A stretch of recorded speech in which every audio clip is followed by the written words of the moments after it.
Bom dia, boa tarde, boa noite a todos os participantes, a todas as participantes desse Congresso Nacional de Direito Penal. Eu queria, antes de mais nada, agradecer o convite da organização. Fico muito feliz de poder participar aqui, trazendo algumas indagações, alguns questionamentos que vêm aí me acompanhando, principalmente sobre o sistema carcerário, o sistema prisional que nós temos hoje no Brasil. Para quem não me conhece, meu nome é Reinaldo, eu sou formado em Direito, meu mestrado é em Direito Público na área aí de Direito Internacional e Direitos Humanos, e também o meu doutorado pela Pontifícia Universidade Católica de Minas Gerais. Fui convidado pelos organizadores, e aí eles apresentaram como a temática principal a crise no sistema prisional brasileiro.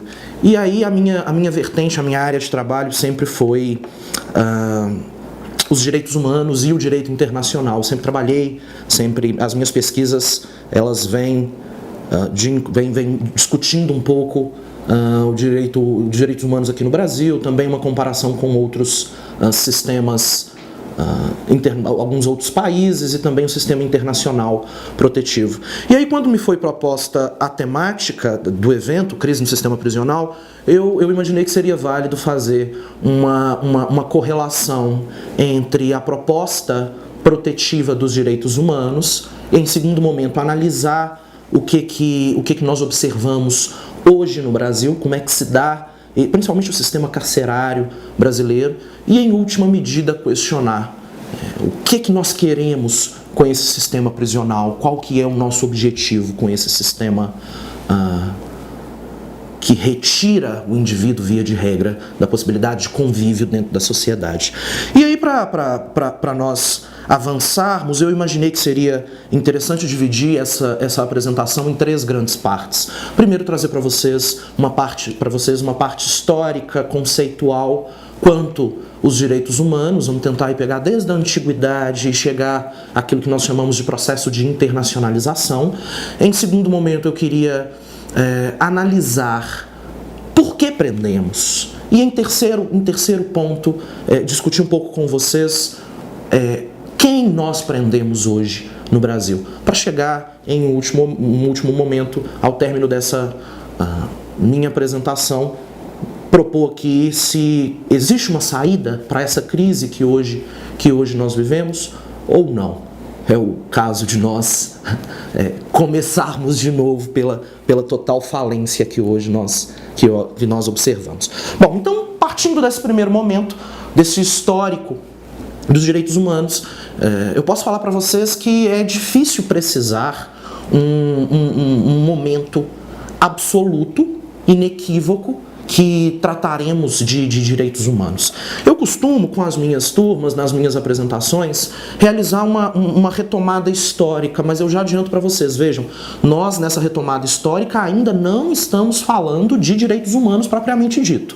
Nessa retomada histórica, nós estamos tratando muito mais de uma correlação entre aqueles direitos que são positivos, que são criados pelos homens, para regular a relação entre os indivíduos, e em outro campo, aqueles direitos que, numa primeira perspectiva, eles são compreendidos como direitos naturais. E aí eu vou iniciar a minha análise aqui da Grécia, sempre lembrando a vocês, não é porque nós iniciamos nossa análise na Grécia que o histórico da humanidade deva se resumir à Grécia, né?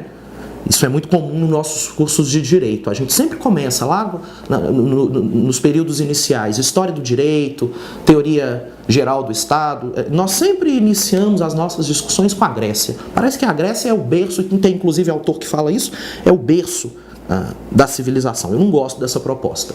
Eu acredito que a Grécia ela tem grande importância dentro de um paradigma ocidental, né? Mas vamos lembrar que nós tínhamos outras culturas, outros grupamentos sociais que já possuíam uma filosofia própria, que muito contribuíram para o nosso modelo de pensamento que hoje nós possuímos.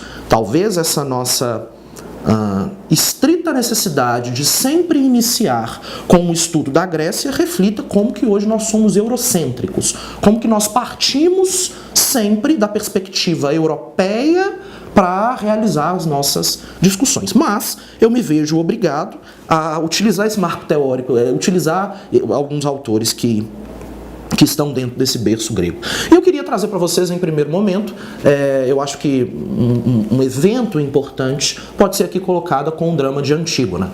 Não sei se vocês tiveram contato, o drama de Antígona nos representa uma clara contraposição entre aqueles direitos que são criados pelos homens para regular suas relações e, especificamente, aqueles direitos que não foram criados pelos deuses, são direitos que são transcendentes. Antígona, ela, em determinado momento, ela sofre uma sanção, né? Ela seria presa por um ato que ela cometeu de realizar as devidas cerimônias relativas à morte do seu irmão. E aí, à época, ela é chamada, depois de presa, o rei então questiona, vamos colocar como rei, questiona, por que você, mesmo sabendo da existência de uma determinada lei, de um édito na época, por que você ainda assim desrespeitou? E aí Antígona, na sua resposta, ela vai ser categórica, ela fala, mas Zeus não foi o arauto delas para mim. Zeus não foi o criador dessa lei. Existem certas leis, segundo Antígona, que são imutáveis, não de hoje, não de ontem. E elas seriam aplicadas a todos os seres, a todos os sujeitos, independente se fosse ou não regulada pelos grupos sociais. Vocês virariam para mim e perguntariam, professor, você está falando de direitos humanos nessa época da Grécia? Não. Tá? Eu estou fazendo uma contraposição com vocês entre aqueles direitos que nós compreendemos como positivos e aqueles direitos, como Antígona nos falou, que traz um caráter de direito natural, né?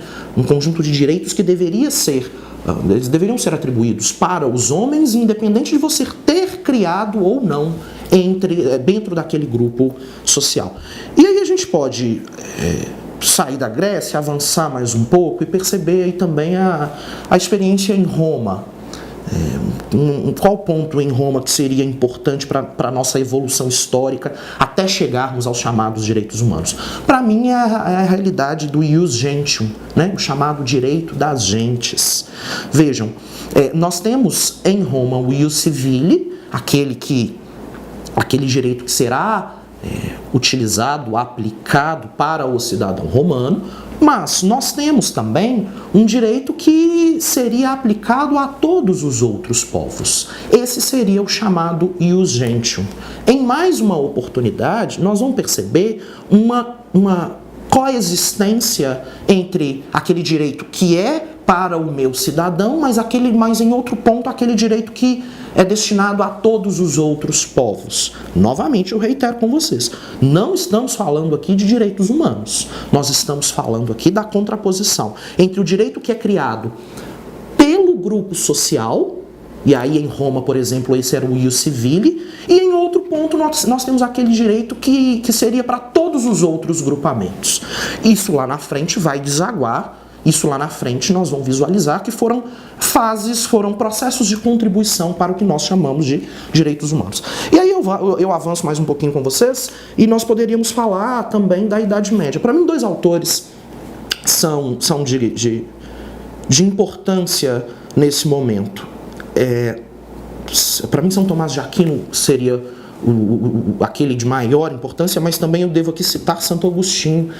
Lembrando que Santo Agostinho não necessariamente está naquele período da Idade Média, mas o seu pensamento se inclui perfeitamente nesse momento. Mas o que eu trago desses dois autores? Em mais uma oportunidade, eles estão realizando uma contraposição entre aquela lei que é do homem, e agora eles, que eram membros integrantes da Igreja Católica, eles vão falar também daquela lei que foi criada, que é uma lei referente a um caráter transcendental. Eles vão falar, por exemplo, que nós temos uma lex divina e uma lex humana, além de outras espécies que nós possuímos. Podemos sair dessa idade média, avançando aí já no século XV, XVI, XVII, e aí nós começamos a perceber a ocasião de formação dos estados modernos, né? Vamos tentar aqui lembrar da Espanha. A teoria geral do Estado fala que são três os elementos essenciais: povo, território e poder, ou soberania. E nós podemos buscar o exemplo espanhol para visualizar a formação desse Estado moderno. Nós temos a união de dois, vamos colocar aqui, dois reinos, o reino de Castela e o reino de Aragão, que mediante um casamento entre Fernando e Isabel, eles decidem unificar, de certa forma, uma quebra daquilo que a gente observava no período do feudalismo. Por que eu estou falando aqui do exemplo espanhol? Para que a gente consiga perceber como é que se dá a formação desse Estado moderno. Agora nós temos um povo, né? Nós temos um determinado território com a união de Castela e Aragão e, de grande importância, nós temos também a soberania, né? O reconhecimento de um poder pelos integrantes daquele determinado grupamento social. Esse Estado moderno, especificamente, ele vai ser importante porque ele começa a prever direitos e algumas garantias, mas vejam, para aqueles que eram cidadãos. Eu crio, na Espanha, por exemplo, eu estou criando uma série de direitos, mas para o meu cidadão espanhol, para aquele que integra esse grupo espanhol. E nós vamos perceber isso também em outros estados modernos. O que nós não podemos negar é que, nesse momento, o poder está centralizado na mão, via de regra, de um indivíduo. Aqui vocês vão se lembrar aí daquela fase que a gente considera como a fase do absolutismo. Vamos continuar com essa fase até que ponto? Certamente nós adentramos, nós visualizamos na era das chamadas revoluções a quebra da centralização desse poder nas mãos de apenas um indivíduo. E aí, para mim, tem algumas revoluções que são extremamente marcantes. Eu poderia citar para vocês a Revolução Americana, a gente pode aqui citar a Revolução Inglesa, né, que de certa forma está num período próximo, mas para mim a mais marcante é em 1789 a Revolução Francesa. O que é que ela nos diz? Nós, esses integrantes daquela terceira classe, ou de um terceiro, se vocês preferirem, quase que um terceiro grupo social, não posso falar aqui estamento, porque estamento é da época feudal, mas era muito bem definido os três grupos que nós tínhamos durante a realidade francesa. Nós tínhamos ali um clero, uma nobreza e o terceiro grupo, que era aquele formado por todos os outros que não clero e não nobreza. O povo estava nesse terceiro grupo, e o povo, nesse período, ele tem que sustentar todos os desígnios, todos os desejos da nobreza e do clero. É claro que isso não durará muito tempo, né? Não é possível que o povo aguente, portanto, por um período tão longo, esses desejos da nobreza e do clero. É isso que nós vamos desaguar nessa revolução em 1789, onde nós percebemos a iniciativa da Declaração dos Direitos do Homem e do Cidadão. Aqui é um importante marco onde certos limites são colocados quanto à atuação estatal. Essa Revolução Francesa de 1789, ela é importante ao indicar que o Estado não possui, ele não é aceitável que a sua atuação quanto o indivíduo seja ilimitada. Nós precisamos colocar certos padrões, nós precisamos de certos limites para a atuação desse Estado. E isso foi uma realidade comumente observada nos anos vindouros. Nós vamos perceber aí, tanto no século XVIII como no século XIX, a manutenção, a existência de certas limitações a esse poder do Estado. Mas vejam, essa limitação, ela ainda no século XVIII, no século XIX, ela não está consolidada. Nesse período que eu trago para vocês, principalmente aí no século XIX, o que nós temos é um Estado que indica quais são os direitos para o seu indivíduo. Perfeito? Agora vamos tratar aí um pouquinho do século XX. E aí, para mim, Os dois principais eventos que marcam, que alteram completamente essa estrutura que eu estou aqui apresentando, seriam as guerras mundiais, né? A Primeira Guerra Mundial, aí de 14 até 18, ela traz como consequência, ao seu término, a existência de uma primeira organização que teria como objetivo uma maior proximidade entre os Estados nacionais. Estou falando aqui da Sociedade das Nações, ou então da Liga das Nações, que não deu certo, meus caros, minhas caras. A Liga das Nações, ela já nasce com uma certa dificuldade, com alguns problemas, talvez pela não participação de potências e também pela inexistência de uma certa possibilidade de imposição daquelas medidas que a sociedade internacional visualiza como essenciais.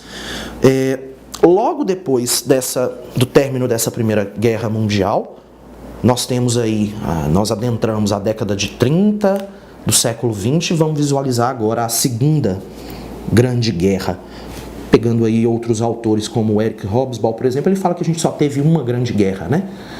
Mas, tratando especificamente da Segunda Guerra Mundial, essa vai criar um incômodo específico, essa vai criar um grande questionamento na humanidade. E o questionamento talvez seria: como nós deixamos isso acontecer? Como que foi possível aceitar a morte de...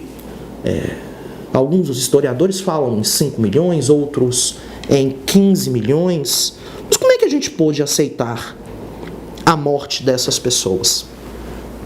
Tem uma passagem, eu percebi isso em Primo Levi. Ele, ao adentrar em Auschwitz,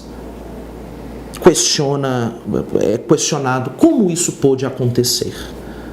E a resposta que lhe é oferecida é categórica. Aqui em Auschwitz tem uma inscrição: aqui não há porquê.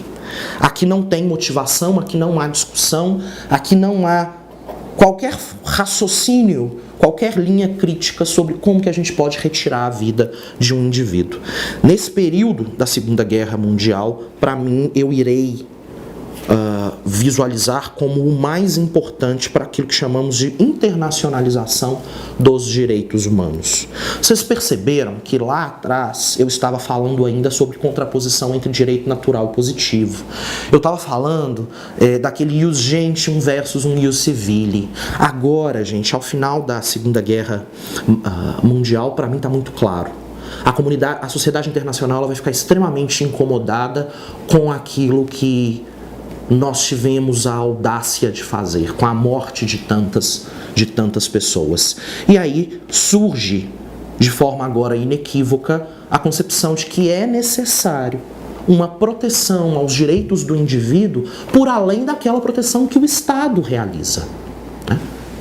Nós estamos comumente acostumados a visualizar aquela proteção que o Estado destina aos seus integrantes, mas essa é uma perspectiva interna.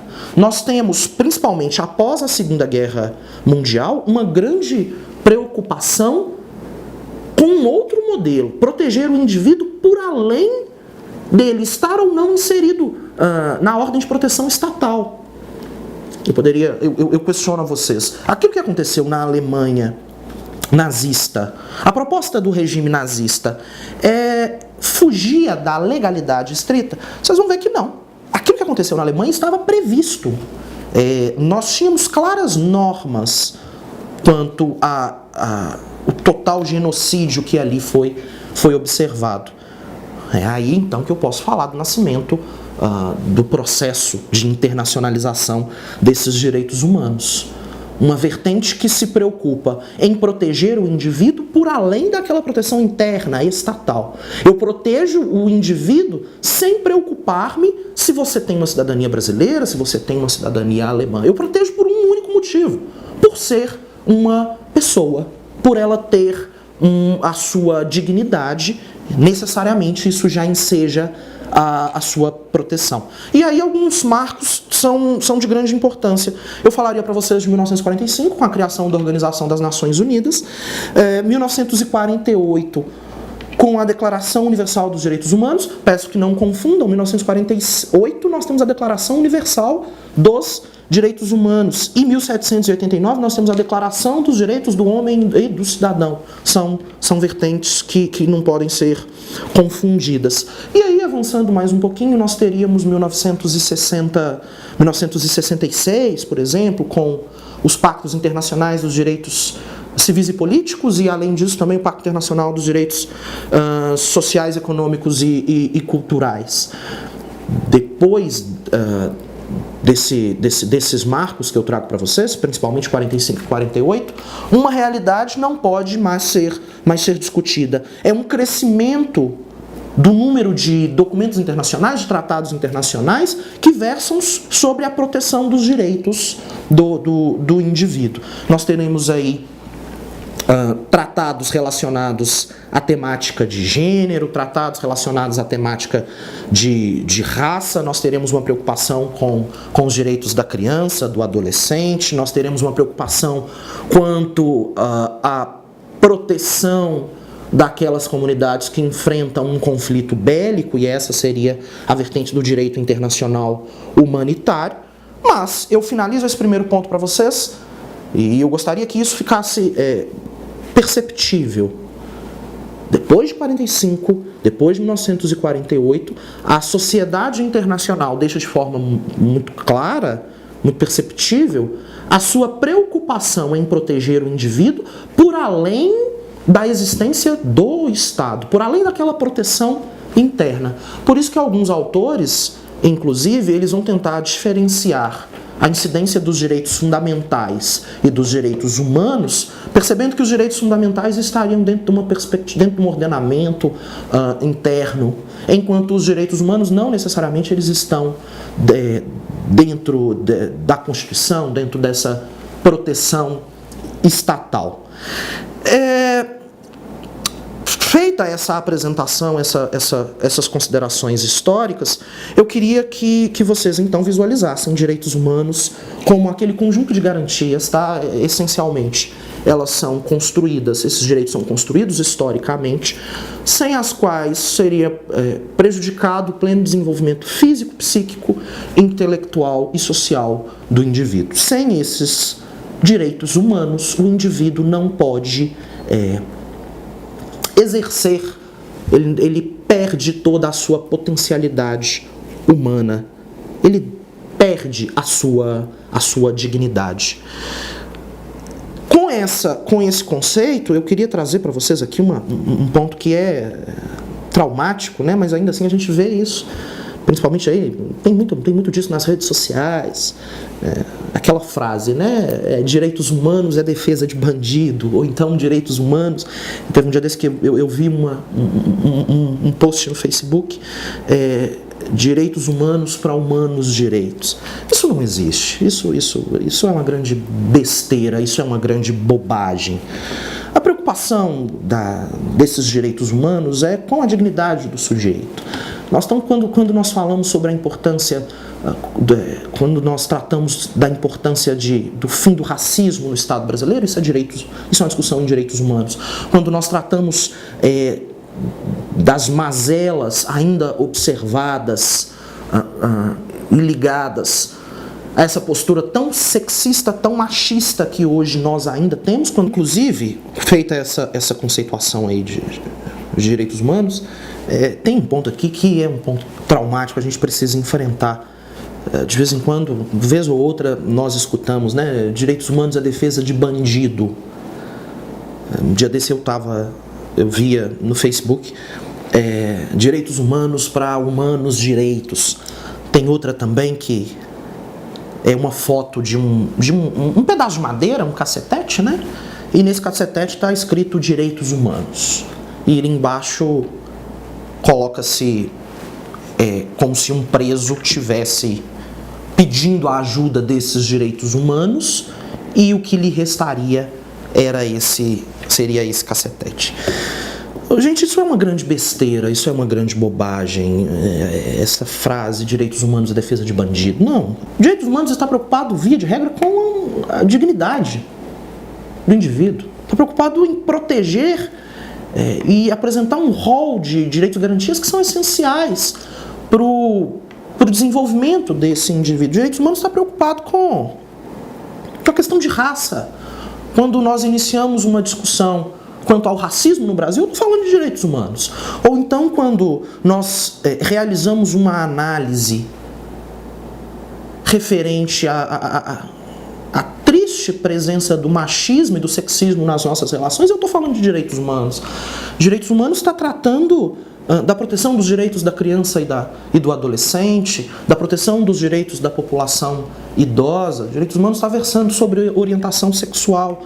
Então, a gente não pode cair nessas falácias e acreditar que o debate sobre direitos humanos está tentando proteger esse ou aquele grupo específico, está tentando proteger o indivíduo, está tentando proteger o ser humano.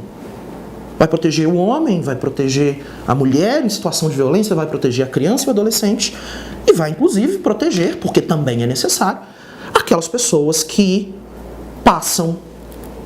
enfrentam esse sistema prisional. Nós vamos também precisar visualizar um conjunto de garantias a esses indivíduos que estão encarcerados.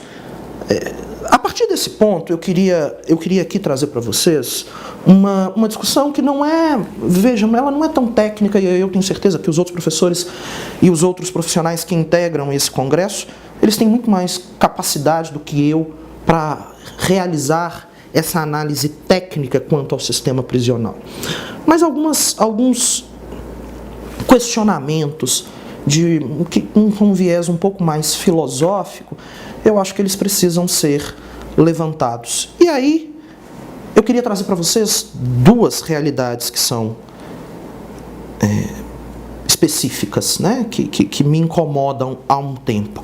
Primeiro, por que prendemos? E em segunda medida, quem prendemos? Eu lembrando aqui das minhas aulas de direito penal, lá na época da minha graduação, eu lembro dos meus professores, de forma magistral, apresentando o critério técnico do porquê dessa prisão. Via de regra, é um indivíduo, nós temos um determinado indivíduo que toma uma medida e essa é considerada contrária aos... um atentado, uma medida que não é visualizada como cabível pelo grupo social que ele se insere. Então, é inaceitável que uma pessoa retire o patrimônio da outra, né? Então, eu vou utilizar da prisão para punir esse indivíduo, mas lembrando sempre que essa prisão tem como outro objetivo, vocês lembram aí das aulas de direito penal, ela também tem o objetivo de ressocializar. E aí eu vou falar para vocês, isso é uma grande mentira. Tá? Não imaginem que a prisão, principalmente como hoje nós percebemos aqui no Brasil, tem o interesse de ressocializar. Primeiro questionamento que eu faço para vocês. Que ideia que é essa de ressocialização tomada através da retirada do indivíduo do convívio social? O que é a prisão? A pena privativa de liberdade hoje, o que é, meus caros? É você retirar a pessoa do convívio social, perfeito? Como que uma iniciativa, como que um instituto que retira a pessoa da sociedade tem como objetivo ressocializar? Já há uma contradição em termos. E aí, lembro também dos meus professores de direito penal dizendo, Reinaldo, calma, não é bem assim, é porque existe toda uma progressão dentro desse sistema. E quando eu depois comecei a ter mais contato com a matéria, depois de formado, trabalhando em algumas instituições ligadas a direitos humanos, e percebi que não. Tá? Esse sistema, ele indica que tem progressão, mas isso não acontece. Tá? Falo para vocês de forma muito direta.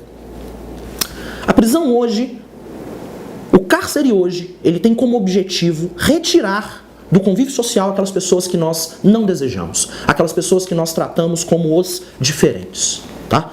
E aí é um ponto que eu entro, comum a esse berço ocidental que nós vivemos. Nós estamos acostumados a vivenciar uma realidade dicotômica nesse padrão ocidental. É o chamado nós versus eles.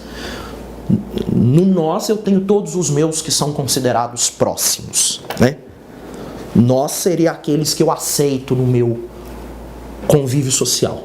E o eles, esse outro grupo, é o grupo dos diferentes, né? É aquele grupo que eu não quero no meu convívio, é aquele grupo que me incomoda.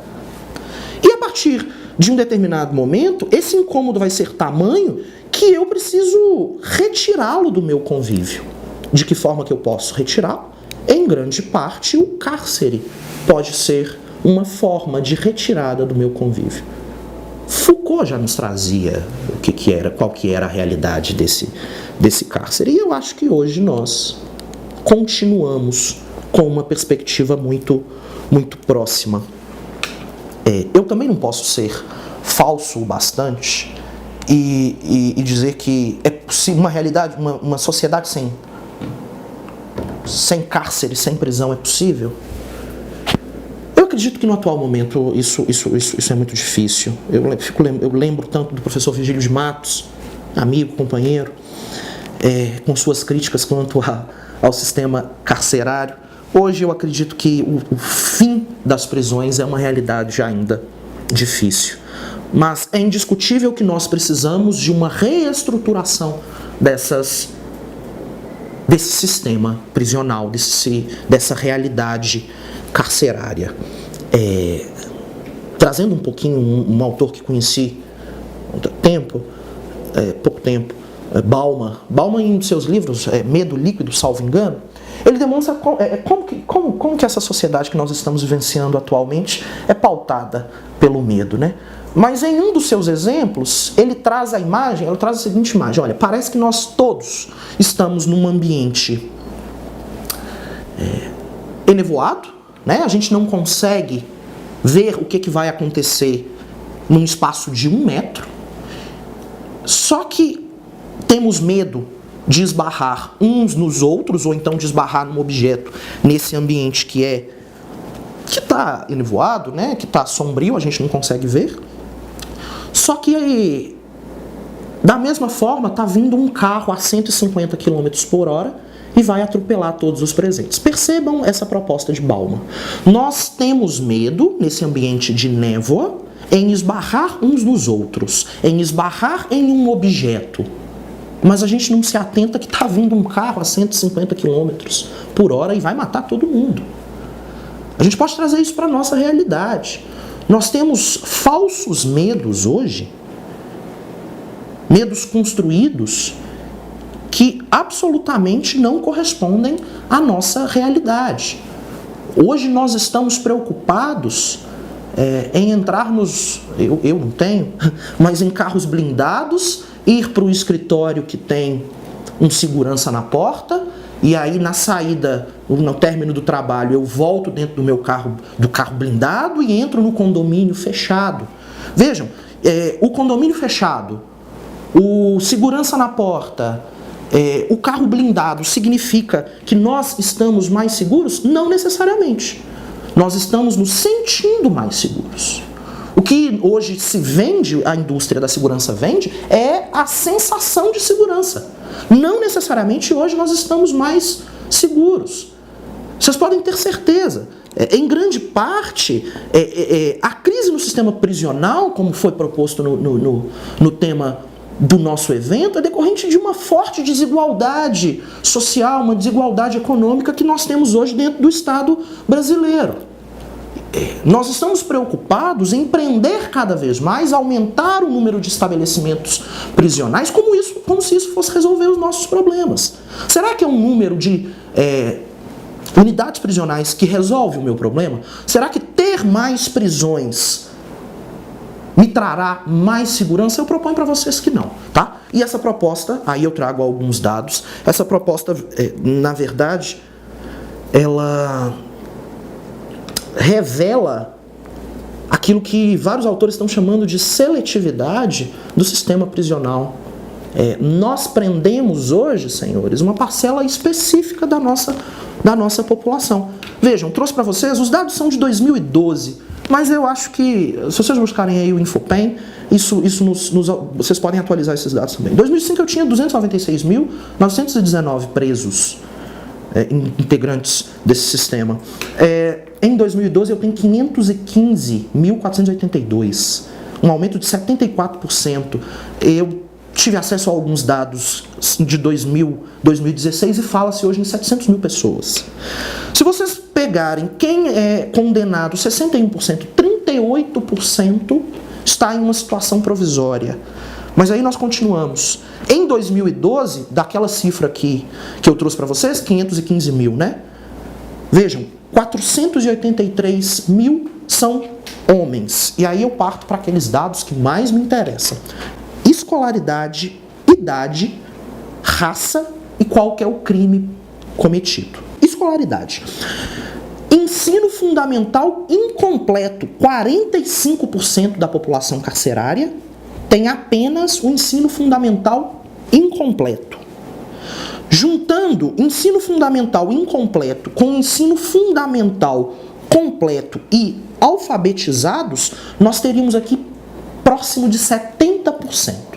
Olha, 70% da população carcerária brasileira terminou o ensino fundamental. Tá? Na melhor das hipóteses, porque 45% tem o ensino fundamental incompleto. Mas aí a gente avança. Idade. 50% da população carcerária tem 18 a 29 anos. Via de regra, são jovens. E aí chega na parte que muito me interessa. Há algum tempo eu venho pesquisando a temática de raça nas mais diversas perspectivas, mas vocês pegam aí aquele número de 2012, população carcerária, 515 mil, não era? Trago para vocês. Desses 515 mil, 295.242 pessoas em 2012 se declaravam aí pretas. 57,27%. Isso nos traz a uma reflexão que é necessária. Há de se imaginar que deveria haver uma correlação estatística entre a porcentagem da população brasileira quanto à sua raça e a população carcerária. O pensamento é mais ou menos o seguinte, meus caros, minhas caras. Se você tem no Brasil 50% de negros e 50% de brancos, o sistema carcerário deveria refletir isso. Nós deveríamos ter nele 50% de negros, pretos e 50% de brancos. E não é isso que acontece. Vocês pegam, eu fiz as contas lá em casa, em 2012, o número que eu tenho é de 57,27% de pretos, de população negra. Eu estou propondo para vocês que esse sistema carcerário, o sistema prisional que nós temos, ele é absolutamente seletivo. Não tem como negar essa realidade. Nós prendemos, via de regra, homens de baixa escolaridade, jovens e pretos. Nós escolhemos uma determinada parcela da população para prender. E isso é dado. Isso é número. E aí eu continuo. Mas, professor, essa proposta sua ela é inaceitável. Como assim? Reconstruir a ideia do sistema prisional, do sistema carcerário? Gente, a gente tem a falsa sensação de que se nós repensássemos o nosso sistema prisional, nós estaríamos aí num mar de insegurança, né? O professor Vigílio falava que uma das formas de resolver o problema do cárcere no Brasil era fechando a porta de entrada e abrindo a porta de saída. Porque esse sistema é uma falácia. Ele já demonstrou que ele não funciona. Mas aí alguns viram para mim e falaram: professor, essa proposta sua ela é muito bonita, mas utópica. Isso porque se nós adentrarmos nessa realidade de querer prender menos, de tomar outras iniciativas que não a pena privativa de liberdade, nós vamos estar marcados pela insegurança. Vai estar cheio de assassino na rua, professor. É errado. A gente acha que o cárcere é formado basicamente por aqueles que cometem crime contra a vida? Trago para vocês o último dado. Se nós pegarmos esse número de 2002, 25,3% das pessoas que estavam cumprindo a sua pena, elas ali estavam em decorrência de crimes relacionados a entorpecente, tráfico. Mas 25%. Mas ainda, para piorar, 49,1% dessas pessoas cometeram crimes em relação ao patrimônio. A cifra de crime contra a pessoa é só de 11,9%. Gente, nós prendemos, via de regra, homens sem alfabetização, de baixa escolaridade, jovens, negros, e os crimes cometidos, via de regra, eles estão relacionados a patrimônio ou tráfico. Feita essa realidade, não tem como a gente negar que, se nós não discutirmos desigualdade social e econômica no Brasil, a crise do sistema penitenciário ela vai se manter. Se a gente não parar e discutir medidas mais inclusivas, que não necessariamente significam que não vai ter punição, não, tem que ter a punição.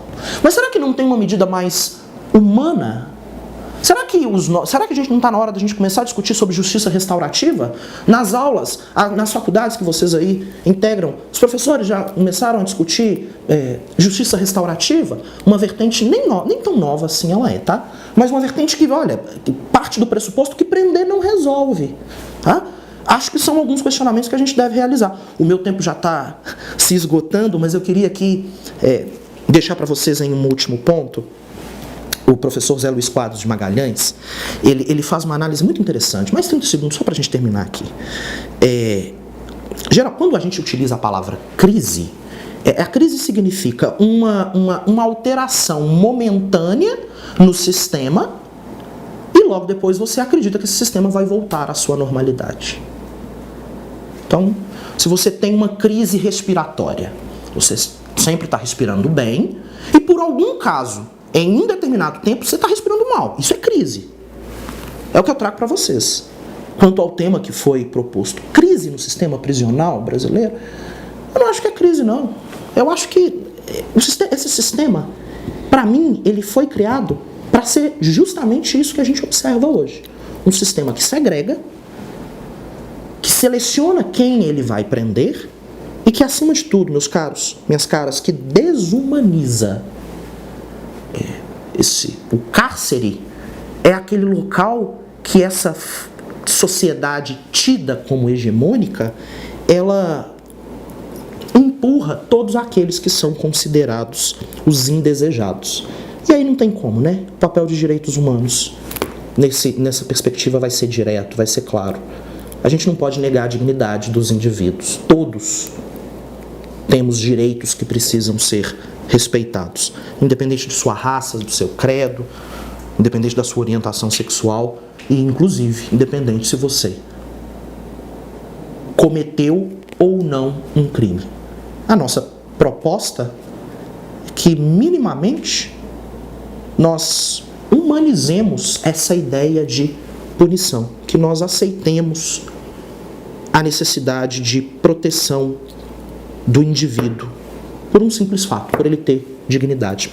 Era essa a minha proposta. Agradeço a vocês pela atenção, pelo tempo, agradeço a organização do evento e aí espero encontrá-los em outras oportunidades para a gente continuar essa discussão. Aqueles que se interessarem, meu e-mail Reinaldo SPS, as iniciais aí do meu sobrenome, né? Reinaldo Silva Pimentel Santos. reinaldosps@gmail.com. Estou à disposição aí para a gente conversar. Obrigado, bom dia, boa tarde, boa noite a todos e todas. Até mais.